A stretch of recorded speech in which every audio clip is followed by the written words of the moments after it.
Um, I don't know. Someone's recording. Okay. And we see.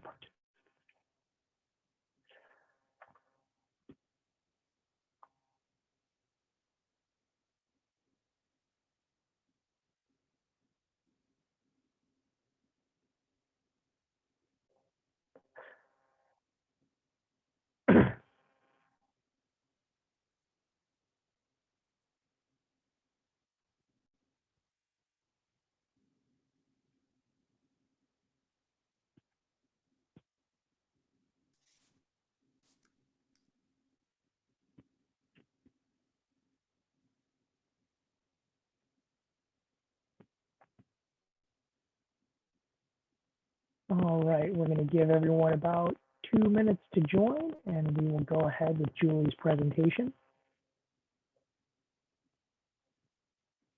If you all could respond in the Q&A, if you can see the PowerPoint on your screen.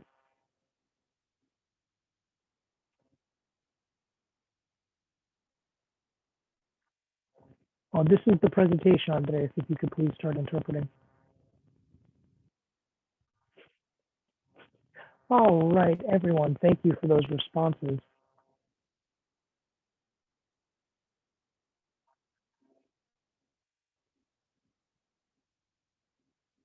Okay, we're going to wait 1 more minute to get all the participants in.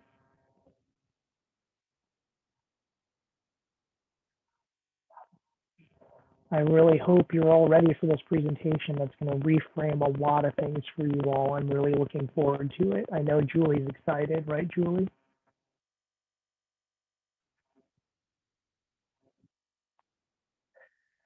I,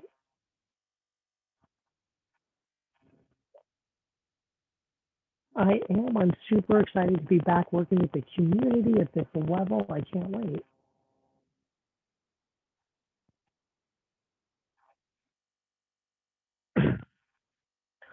All right, we're going to go ahead and get started. Good morning, everyone. We're excited here to have Julie, Rems, Smario. Now, before I introduce Julie, I want to go ahead and talk a little bit about the logistics, what we're going to do for you, the viewers.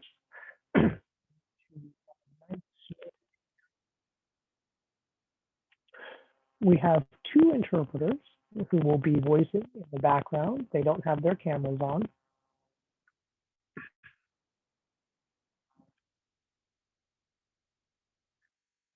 Because we want you all to be able to watch Julie all the way through and focus on all the great things that she's telling us. But we also have two fantastic interpreters, Andreas and Roberto, doing English and Spanish interpretation, so that our English speaking and Spanish speaking families and Spanish speaking professionals will be able to watch this recording later if they need. So Julie's going to present all the way through, get all the way through the presentation, and at the end, I will read from the question and answer in the Q&A box, and I will translate the question into sign language for Julie to answer.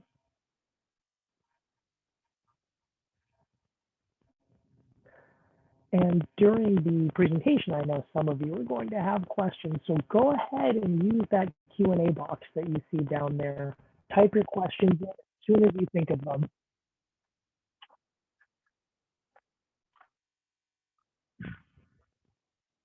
And then when we start the Q&A session, I'm just going to start right at the top and start translating them right down the row in order. And so our goal is to end right at 11. Historically, we tend to go about 15 minutes over, but I'm trying to go hard stop at 11.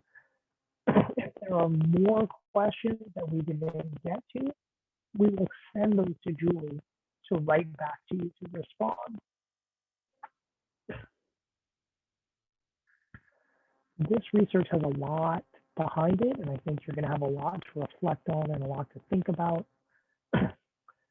And so as you're receiving this content, I just want you to know that we'd be really happy to talk about it with you one-on-one. We'd be happy to email with you. You can download this recording afterwards, and it'll have Julie's email. You can contact her directly. All right.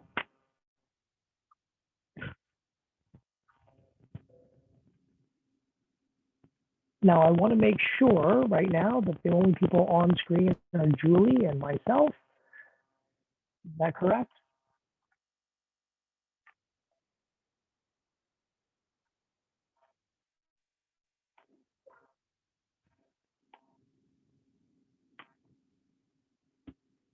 All right.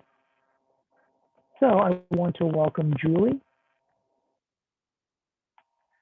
to talk about deaf educators' knowledge and strengths. She's going to talk about bringing cultural awareness to our teaching and our pedagogy.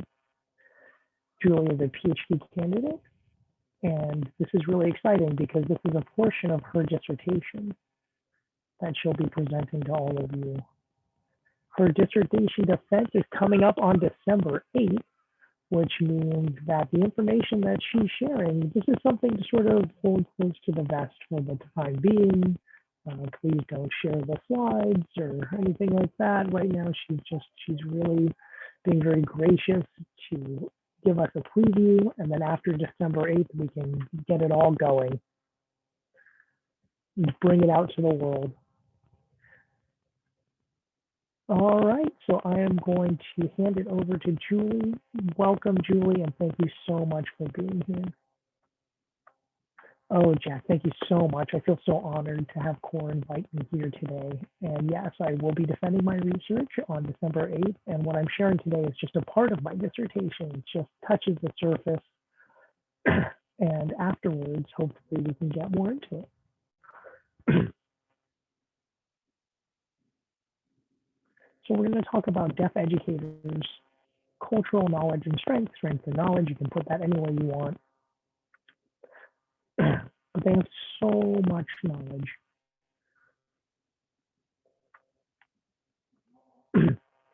And that knowledge comes both on an academic and on more of an instinctual level. There we go. So we're going to talk about the Deaf Community and Cultural Wealth, or DCCW. We're going to go into depth on that and what that brings to the educational environment. Understand that academic knowledge is just not enough. Children all around California, and there's different numbers, there's 14 to 17,000 deaf children around California, and they don't have access to this deaf community cultural wealth.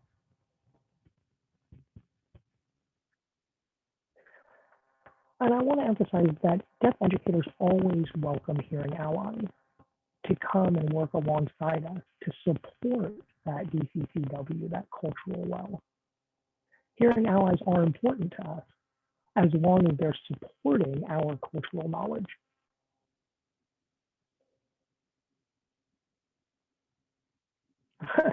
This is a little sensitive here. Okay, I have a question for you all now. Well, I was born deaf, I grew up deaf, and now I live as a deaf person. It's been the center of my life for a great number of years, and I will die deaf. So, who's the expert? The doctor, the audiologist, or me? All deaf people who teach are experts in deafness. It's who we are. We know what it's like. We have the memory of being a deaf child. Before we became a teacher, we were deaf children. Before we became teachers, we were deaf children. So the children are a reflection of ourselves. And you see the orange person there and the yellow person? They're signing deaf, same. And the child is signing deaf, same. This is timeless. This is from the 80s or the 90s. And it's still true today. And it always will be.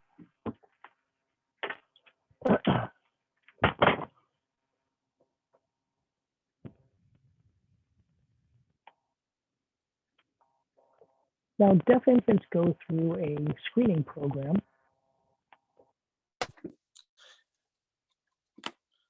Give us a moment here. The interpreter is trying to fix the microphone.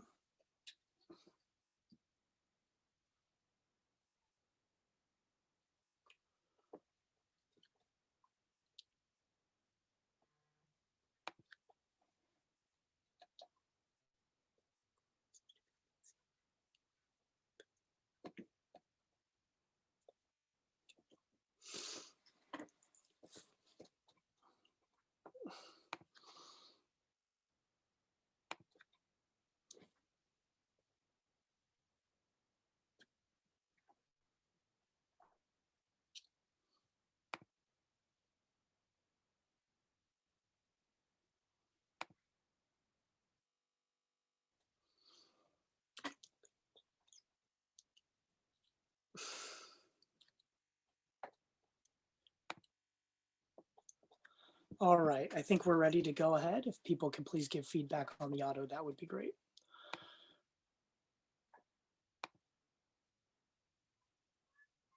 So again, remember, we're going to be born, live, and die as deaf people. Deaf infants become deaf adults. Deaf children are future deaf adults. So when we're talking about deaf culture, community cultural wealth, that's something that comes from the inside. And you see this picture of the money bag here, right? But really this represents the knowledge and the experience and the cultural capital that are an important part of deaf education.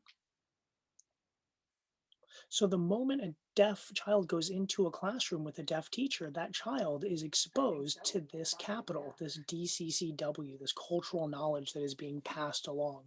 And it's very important that the child learns how to live as a deaf person, how to get those resources and to bring those resources into themselves and their experience. So there are 6 forms of capital that deaf people have within DCCW, and I'm signed capital as knowledge and wealth of experience as sort of that internalized or gut feeling. So there's familial capital, linguistic capital. Aspirational capital means having deaf role models. There's resistant capital in terms of how do we support ourselves.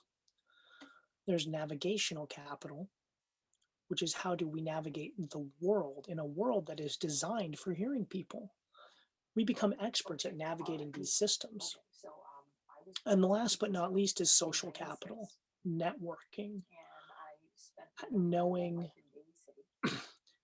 families say that, I want my child wants to become a pilot, right? How do we find people who we can network with to help children achieve those goals? And also to live as a social being. So let's talk about familial capital. Now, I'm not going to show you these videos in their entirety, but familial capital, when you have, is the idea that hearing families can learn and benefit from engagement with deaf families. So I'm going to show you these 2 videos, and I'm going to sort of go through them a little bit. I'm going to jump back and forth, and then I'll send the PowerPoint out. You guys can look at these later if you want. But you can see that these culturally rich activities help children feel included. They're child-centered activities that families can do at home. The second one is literacy strategies for reading and writing with deaf children who are learning to read. Deaf parents know how to do this. They have this internal compass on how to help these children gain literacy. And then we'll look at some family-friendly activities, things that are put on by places like DCCCW or GLAD or California Services for the Deaf. I mean, there's a lot of organizations and associations that set up activities for deaf kids and for deaf families. So you can people can contact social agencies to bring these families in contact with more deaf families. And again, a lot of these end up being deaf educator specific.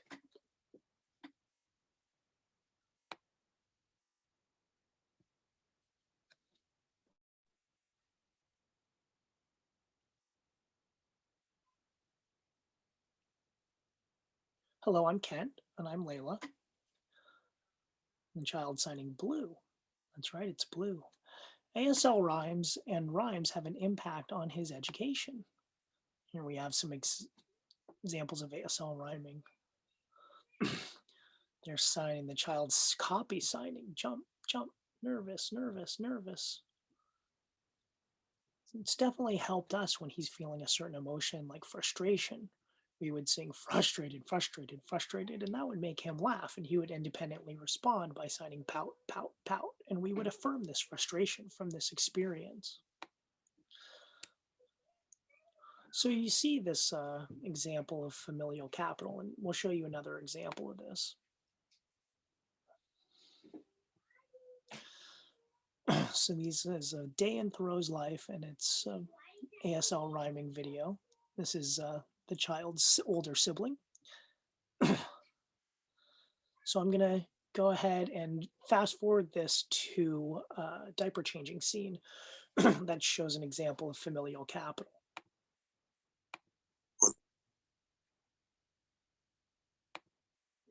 Yes, I think that's it. I think you. I did, yes.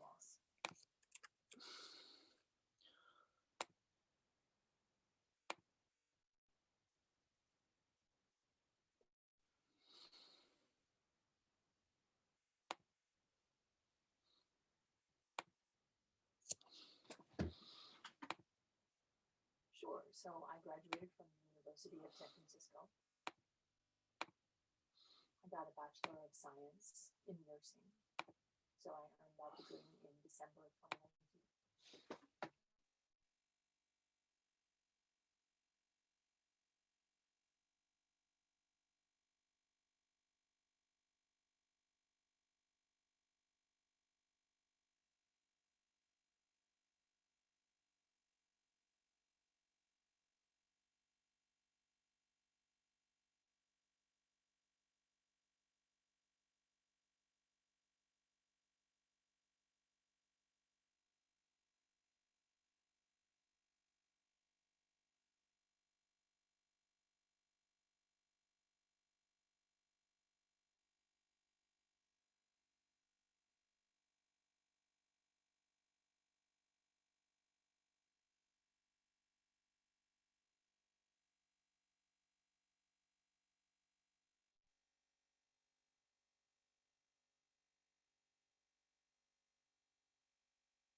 Hi, my name is Leela Holcomb. This project is called Rhymes and Rhythms for Young Deaf Children. Hello, my name is Jonathan McMillan. I grew up bilingually using American Sign Language and English. For the last 4 or 5 years, I've been engaged in ASL-related outreach, research, and training.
it was like, wow, you know, finally there's going to be an opportunity for a black deaf person to have a role in a movie. And it's really been a great opportunity for me. There's never been that kind of role written before in a major movie. I've been doing this for 25, 30 years where I've been doing theatrical stuff. I've done stuff in TV.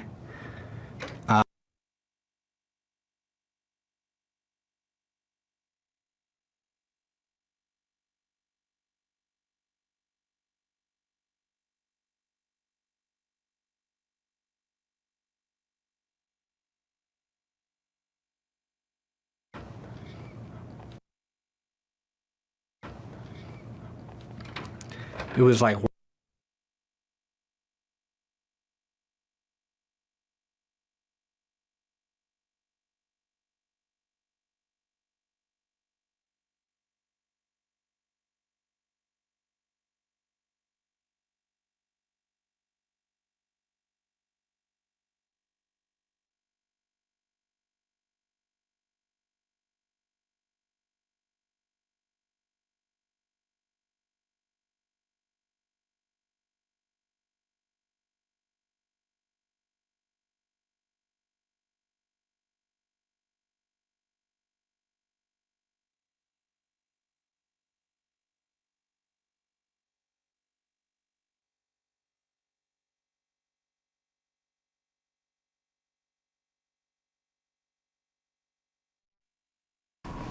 Hi, my name is Leah Katz Hernandez. We could be doing a story on the delicious Hi. pizza.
I'm 23 years old, I have a job, I've gone to college, I pay my bills, and I'm perfectly fine.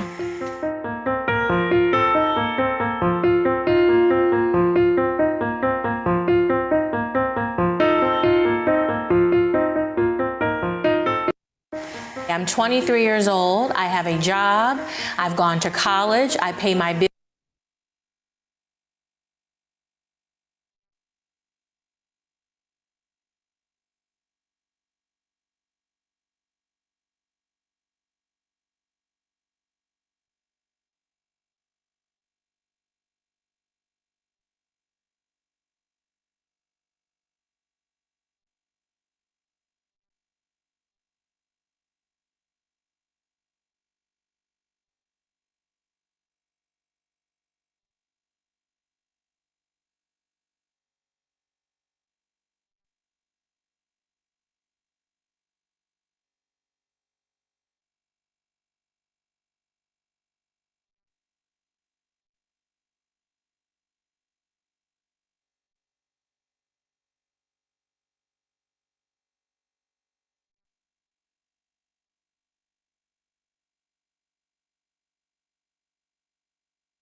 experience with movies is that I would have to use these glasses and you see captions right there, but throughout the movie it's constantly looking up and down like that, and it just gives you a headache, and it's also uncomfortable, especially if you have hearing aids or cochlear implants. They don't fit, so I tend to not go to the movies at all, just like that. It's an uncomfortable experience.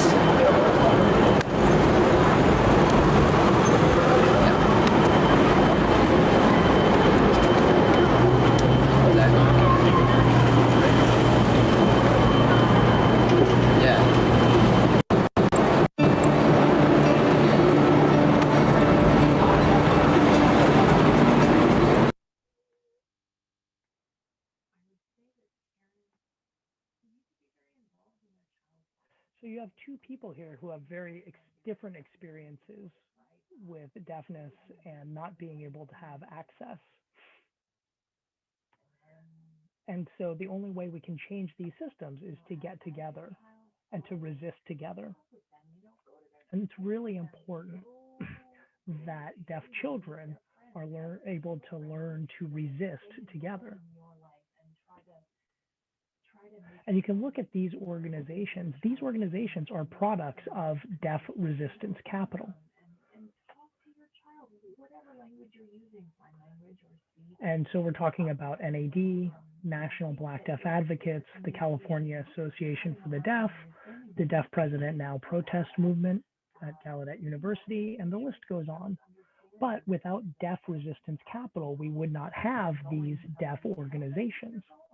And again, deaf children and families with deaf children benefit from these organizations thanks to the power of Deaf Resistance Capital.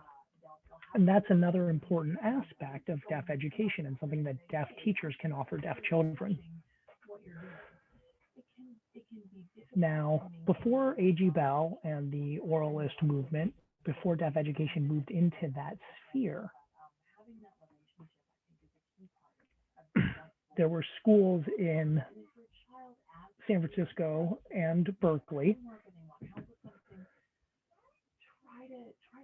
that were overlapped. They were deaf schools, and so they had deaf education along with these DCCW resources.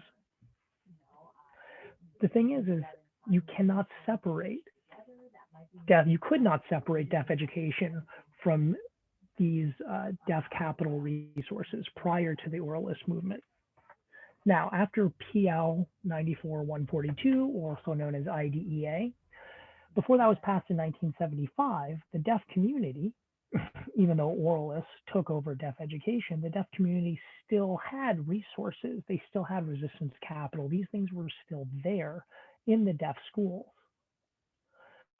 You know, people lived there at the deaf schools in the cottages. They were there 24/7, being exposed to these DCCW concepts. And these concepts also influenced kids who arrived later, right? They got that cultural transfer. And even those who went to public schools or mainstream schools ended up gaining some of this knowledge later in life. So this knowledge gets transferred to kids who arrive late, kids who grow up in the deaf school, and then for kids who go mainstream, they get that later, and then it does go ahead and transfer along. But now let's look at what happened after that. Now, most of these DCCW resources are happening outside of the school environment. We no longer see that Venn diagram overlap. We see it maybe just a little bit. You know, there's some high school programs, middle school programs that have some overlap, but the vast majority of deaf education is happening in mainstream environment without deaf teachers. And so we don't have the same opportunities to build this deaf cultural capital. So again, after IDEA, we see the reverse. Deaf school enrollment starts to dwindle. Kids who transfer in, we have more kids transferring into the deaf school than growing up there, and we have kids even transferring out. And so that cultural transfer, that cultural knowledge, we see in the gray arrow there, we end up with a lot of children who are not getting these cultural capital things that only deaf people can bring to them. So you see here the yellow, the big bars, people who are coming from the deaf schools and bringing that knowledge to the community. And now we have the opposite. And so how do we preserve and expand these cultural resources? These, and again, the answer is these are things that deaf teachers know on a fundamental level. And you see the little green oval there. It says, without DCCW resources, deaf children experience trauma, language deprivation, identity crisis, and social isolation. And those things are happening all around California. So what do we do about that? How do we change that? Oh, you know what? Never mind. It's not important. You could just forget about it. I would ask you never to say that. Find another So deaf educators like myself and like many of you are former deaf children. I am a former deaf child, and I am a child of IDEA, or Public Light 94-142. I grew up knowing what it was like to have language deprivation, to lack cultural knowledge transfer, to experience social isolation. And as former deaf children, we've experienced trauma. And when we're teaching it, we see this happening to children all over the place, that we see them experiencing trauma. And so it's important to recognize that. And it's not that people who are born into deaf families don't experience trauma. That's also not true. That trauma is endemic of the entire childhood experience of deaf people. And it can even come in the form of vicarious trauma. And so we need places where we can discuss these experiences and discuss what's happened to us and discuss what's happening to deaf children. And we need to be able to recognize that trauma and see it in the children as we see it in ourselves, so that we can then bring these DCCW resources to help prevent future trauma. So again, we're talking about language deprivation, lack of these deaf cultural capital, and social isolation. And those three experiences are the root of the trauma that deaf children face in the educational system. Yeah, there we go. Exactly. So I have a proposal to add educational capital to the list of 6, because we know the best practices, even if we haven't talked about it. This is our strength. This is an opportunity for us to bring DCCW into the area of deaf education. So, for example, unfortunately, we're in this time of COVID, but let's take a look at some creative approaches here.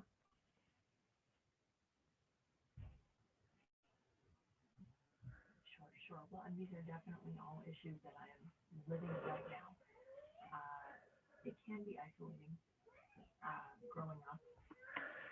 So I would say in general, just do everything you can to be inclusive, keep your kids involved in the conversation. Don't let them go off by themselves. Really keep them with you and involved.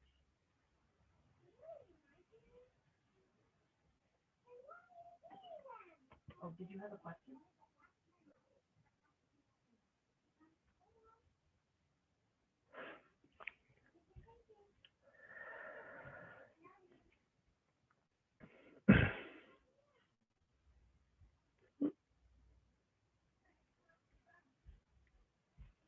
So you see this teacher is trying to get their students' attention, and trying to get them to become better students. This is one example of the DCCW, something that deaf teachers can bring to the table.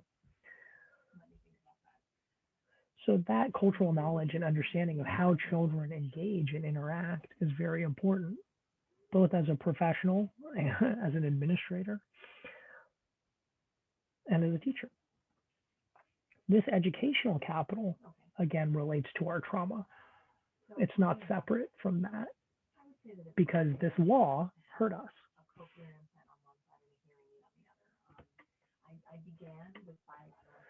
So deaf educators have knowledge of that trauma, and that is what I propose as being the 8th DCCW capital because they know what deaf educators know what doesn't work.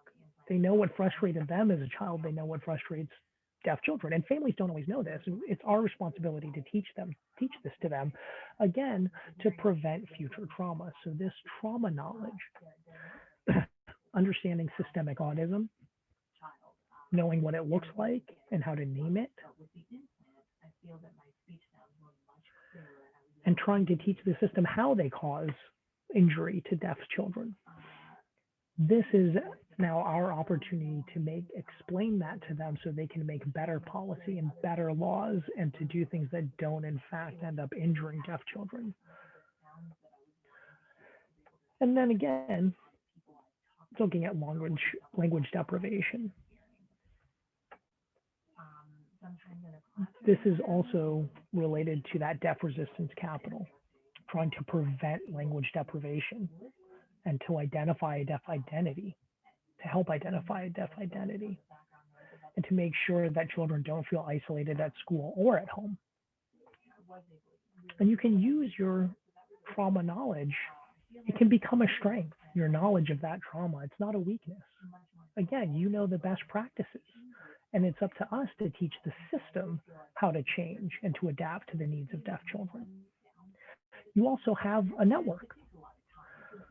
You have this DCCW knowledge, and you can help the child become a whole deaf child. So based on my work, the 7th and the 8th forms of cultural identity, cultural capital are these two, the educational capital and the trauma knowledge capital. And that's something that you bring to the table in your DCCW as deaf educators. And you can use all of this together to help foster and educate the whole deaf child.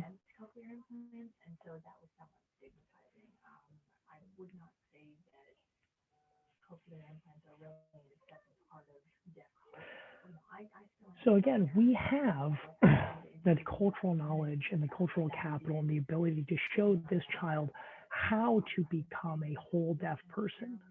You know, the child themselves can't overcome everything on their own. They need that guidance. And we need to move away from this medical model of deafness and into this concept of the whole deaf child. Move from overcoming deafness, so to speak, to fostering and promoting a deaf identity and helping this child be a deaf being.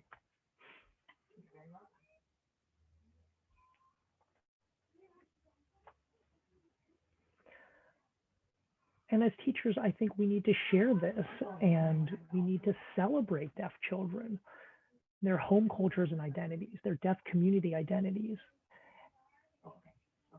plus their intersecting identities. You know, people may have bonus identities.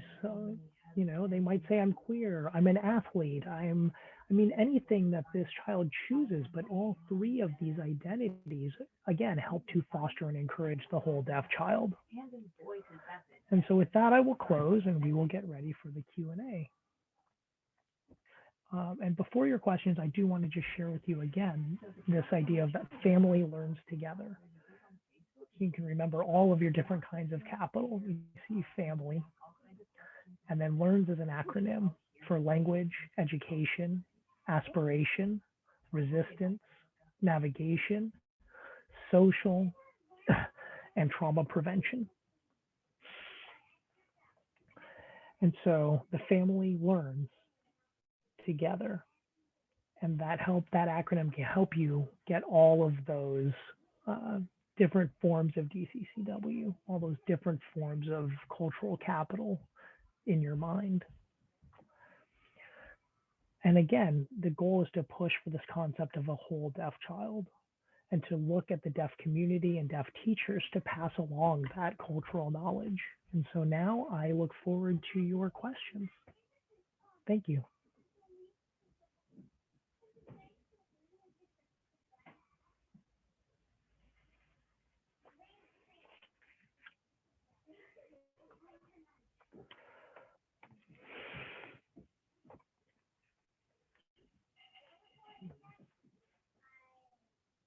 Well, those are some really great reminders and some things that I looked at. I see in myself growing up, just stories are, and you see these stories around the world, Europe, the United States, it's the same. My educational experience here, their educational experience there, our lived experience is so similar. And this idea of the whole child and how do we take this knowledge and then pass that along? How can we root that kind of knowledge when we have children in mainstream programs? How can we do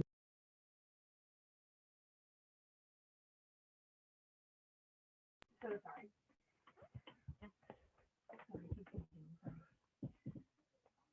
Yeah, I mean, the thing is, we have to try to turn that trauma and that disease into strength. When we're looking at the system, we need to see that we now, as members of the system, have an opportunity to have influence. And we can't just hold that inside, and be seen as, be worried about being labeled troublemakers. We have to be brave. We have to use that resistance capital and that knowledge and share that. So that's just one small thing. Gotcha. Okay. I'm glad you mentioned that. And so now how can, your research or your dissertations help support teachers who aren't really aware of all this? Well, and that's why I've developed this checklist, because I think this is really important as part of the discussion. If we're talking about having an ISP, IEP meeting, and we're talking about language models, and the importance of that to make sure that children have, appropriate language development and foundation starting, pre-K. And so we need a child-centered approach for our deaf knowledge, Child and talking sign language, read books together, just did a lot of language. We need to know how deaf people live at home. How do deaf children, parents teach literacy? What happens at mealtime? How do we prevent the isolation of the dinner table, right? Where kids are growing up disengaged and feeling left out at holidays or family functions. And again, we need to use the DCCW to change the dinner table dynamic, so to speak. And so again, we're talking about using the checklist. We're talking about using language in different ways. Again, doing stories or rhythms or rhymes in ASL to help promote language. And we have a deaf coach program that can help do that. That allows, that can be built into the IEP or the other learning plans. And again, following this Family Learns Together checklist. This is one of the products of this work, and there's a whole curriculum based on this. Again, we're just sort of scratching the surface. This is a very superficial intro to start these discussions. But you need to have local administrators, and you need to have people get together with a purpose. And again, the goal is to have more deaf teachers understanding this concept so that it can become a resource and something, again, that can help prevent trauma. And, family dinner is just one small aspect of this from a long list of things that we can do to help leverage cultural knowledge to prevent trauma.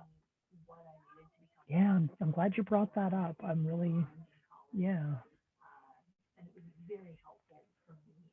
Yeah, and I think this is something that can help, if you're out there, you can bring this list to your administrator, you can bring this to your school district.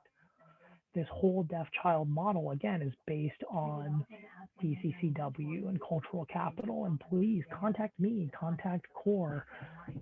How do we get these concepts all throughout the state of California, not just at Riverside and Fremont, but we want this to become widespread. Right. I remember we were doing a spring play a long time ago, and we took it around to different schools, and I was talking with the students, and the teachers were saying, well, how can I find resources to support these students?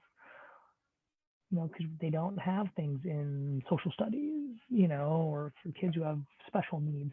They graduate, how do they find jobs, et cetera? And, I have this whole wealth of resources and stories to tell about things, be way beyond this spring play. And I started telling him all these things, and the teachers were very grateful for that. Whereas the deaf school tends to have a lot of that resource sharing locally, right, to respond to a child's needs. I think that's definitely something that we need to connect with mainstream teachers. We need to have some sort of way to feed resources to them for their students. Absolutely. And there are a lot of wonderful deaf teachers in mainstream programs, and they need to get support from their administration as well. We need to try to recognize how the system does or does not support deaf teachers in mainstream programs. There's some schools that have a lot of deaf students, they have deaf teachers, and we need to be able to leverage some of those strengths rather than ignore them or overlook them or denigrate them. It's really about a changing of an entire mindset and a perspective, and again, being able to take advantage of these resources to help kids. Oh yeah, absolutely. Thank you so much. I'm going to take a look at some of the Q&A here.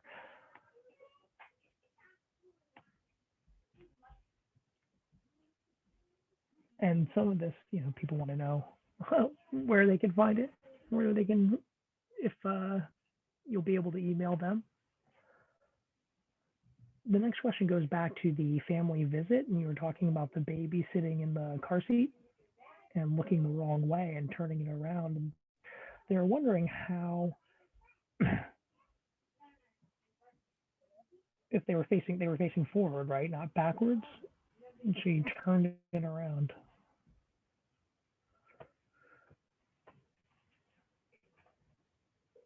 Yeah, the mother had just found out the child was deaf and had no idea. So I went in for this visit and I showed her sort of the way to do this, very gently. It's not like, hey, you're doing this wrong. It's just like, hey, let's just do this. And then the baby smiled and it changed everything, and the mother learned something and I felt inspired, and it was just a beautiful celebratory moment. Someone saying, can I bring families from Canada to watch you? Yeah, this presentation was just amazing.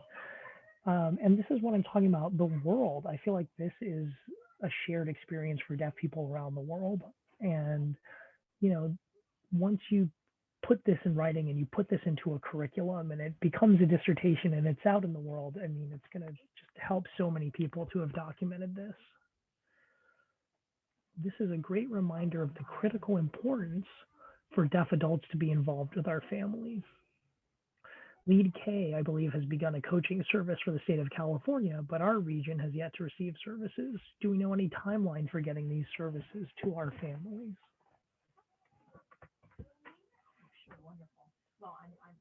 Which service do you mean? You can definitely contact me. Jack can give you all my contact information, but you can get a coach really quickly through, you said San Francisco, contact Takara. You can ask them for deaf coaching services as part of your IFSP plan. You can get speech, you can get a lot of things. You can also get sign language. They have deaf coaching services there that are part of the language plans. This one is asking which agencies in California currently have a deaf coach program. That's a good question. Lead K Family Services has funding for new screening program services. They have 5 agencies underneath them, and those are Dakara,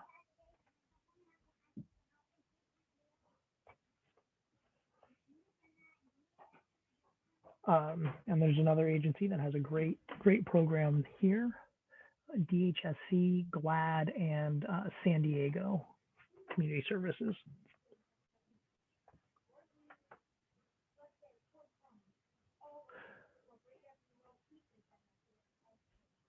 There's also 2 deaf coaching programs through SEED as well as another agency.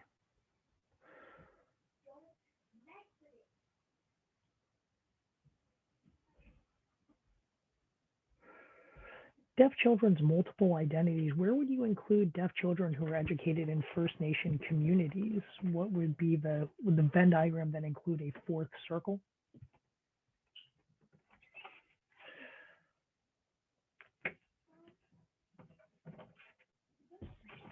Yeah, yeah. And when we're talking about multiple identities, you can have as many circles as possible that are going to overlap with that deaf identity. You could be Black and deaf, Asian and deaf, First Nations and deaf. You can keep adding identities, different cultural identities, the list is innumerable, but it's whatever those identities are that child feels within themselves. So you can be deaf and you can keep adding more and more circles, and that's healthy. It's good that we acknowledge and don't take a negative view of that child, because they have a home culture as well, and it's important to recognize that. So yeah, thank you.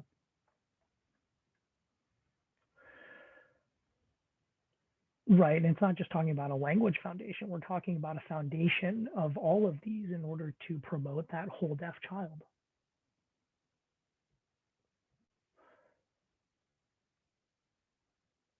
It says here, can you expand on the Deaf Coach program? What does that offer? The Deaf Coach program offers support for language goals for children age 0 to 5 to make sure that the child is meeting language milestones. And a lot of that is through family activities. You go shopping together and you go out to maybe deaf community events, right? And again, we're talking about pre-post COVID, but there are things that are going on Zoom right now that show families how to use Zoom with their child.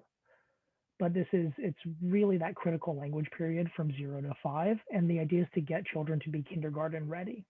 And this is legally mandated. And so families have the power to request these Deaf Coach services during the IFSP meeting. And so I hope you all know that you have that right.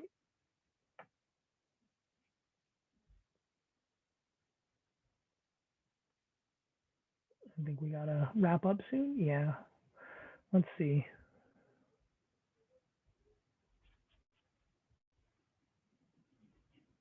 There's a lot of questions here. And yeah, we can definitely find answers for these. And we're going to take all of these out and send them along. Yeah, and if you want to give them my contact information, maybe we could type it in the chat box. It was a little tough to catch there, but the email address was spelled out.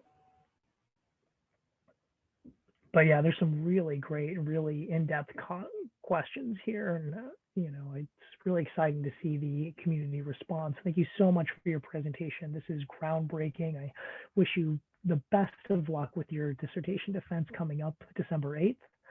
And I really think that it's very important that we're able to bring teachers and families together for this kind of deaf child centered and deaf led changing of our mindset. Yeah, and we want to have eventually a trauma-free generation of children. Absolutely. Thank you all so much.